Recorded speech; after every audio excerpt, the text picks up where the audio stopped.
एक बात कही हजरत ने, मैं अर्ज कर देता हूँ। मुहद्दिस इब्न जौज़ी रहमतुल्लाह अलैह एक बुजुर्ग के बारे में फरमाते हैं, वो कहते हैं कि घर में कोई काम कराना था, काम होते हैं ना छोटे मोटे घर में, तो फरमाते हैं मैं मजदूर लेने गया बगदाद में।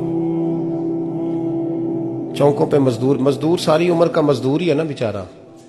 अमीर तो अमीरतर होता जा रहा है और गरीब गरीबतर हो रहा है। हमारे तो पीर भी लोगों को कह रहे हैं फकीर हो जाओ, खुद अमीर होते जाते हैं, खुद रोज बरोज अमीर हो रहे हैं, दुनिया को कह रहे हैं फकीर हो जाओ। तुम भी तो थोड़ा फकर इख्तियार करो ना भाई, जो दर्स दे रहे हो। इल्ला माशाअल्लाह, सबकी बात नहीं करता। फरमाते हैं कि मैं ना मजदूर लेने गया, बगदाद के चौक में मजदूर बैठे होते थे, तो मेरी उन मजदूरों में से ना एक नौजवान बच्चे पे नजर पड़ी। बड़ा कमजोर सा वजूद था, लेकिन चेहरे पर इबादत का निशान था। माथा बताता था कि नमाज का बड़ा ख्याल रखता है। मैं उसके करीब गया, चेहरे भी बड़ा कुछ बताते हैं ना, चेहरों में भी बड़ी रानाई होती है। फरमाते हैं मैं करीब गया, मैंने उसको कहा बेटे मजदूरी करोगे? तो कहने लगा मजदूरों में बैठा हूं तो हुजूर मजदूरी के लिए ही तो बैठा हूं। तो मैंने कहा कि चलो फिर। कहने लगा नहीं मेरी कुछ शर्तें।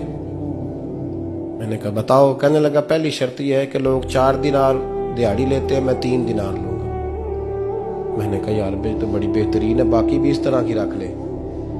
उसने कहा हुजूर दूसरी शर्त यह है कि मैं आपकी मुकम्मल बात मानूंगा, लेकिन जब अजान हो जाएगी फिर आपकी नहीं सुनूंगा। तीसरी बात उसने ये की कि हुजूर मैं आपके घर में काम करूंगा पर आपके किसी सवाल का जवाब नहीं दूंगा। कहते मैंने कहा यार तू बड़ा अजीब है, शर्तें तो मालिकों की होती हैं।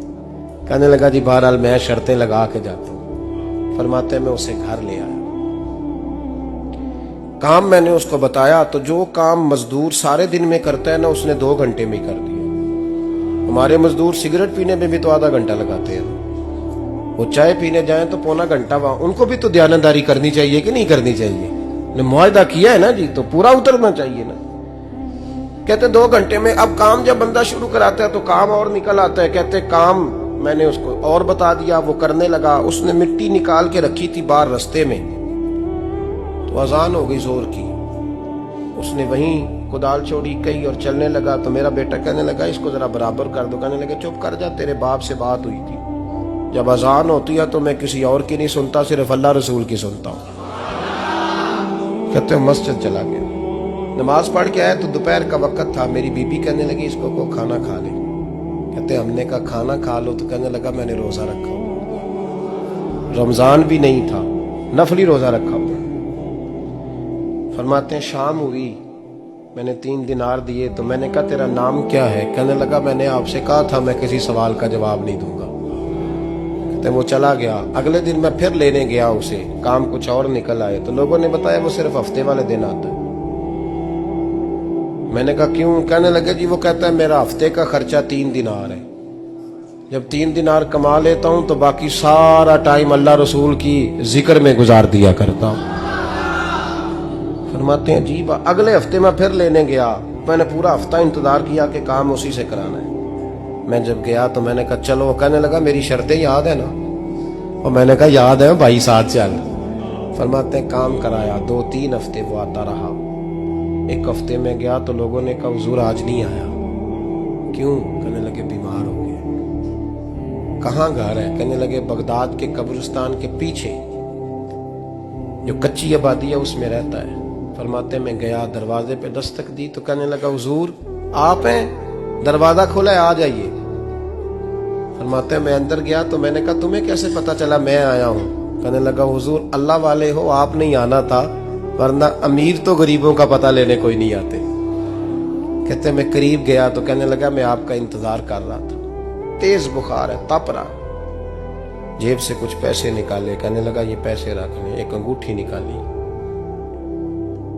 कहने लगा हुजूर आज रात को मेरा इंतकाल हो जाएगा, इन पैसों का कफन खरीद के सुबह जनाजा पढ़ के मुझे दफन कर देना, और जब दफन करो तो ये अंगूठी लेके असर के बाद हारून रशीद के पास जाना।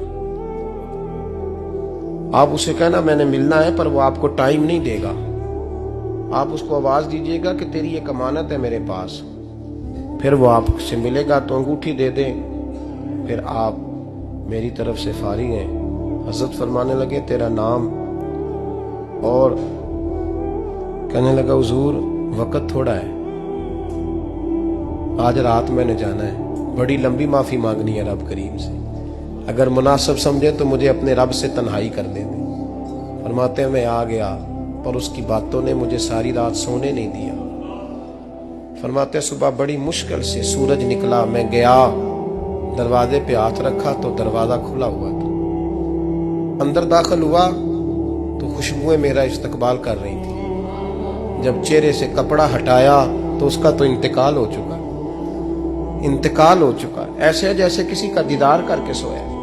कहते मैं तो 2 आदमी ले गया था जनाजे पे, पर पता नहीं दुनिया किधर किधर से आई, कहां से। अखां जदों मीटियां जमाना मैनू रोवेगा, अपना ते अपना बेगाना मैनू रोवेगा। फरमाते हैं मैं तो 2 बंदे ले गया था, पर पता नहीं मखलूक कहां से आई। जनाजा पड़ा, दफन किया। हारून रशीद के पास में असर के बाद गया, मैंने बुलाना चाहा पर बादशाह था, मेरी तरफ देखा ही नहीं। मैंने उसको कहा तेरी ये कमानत मेरे पास है। फरमाते हैं वो मुझे कोने पे ले गया, क्या बात है, कमरे में बुलाया, मैंने अंगूठी दी,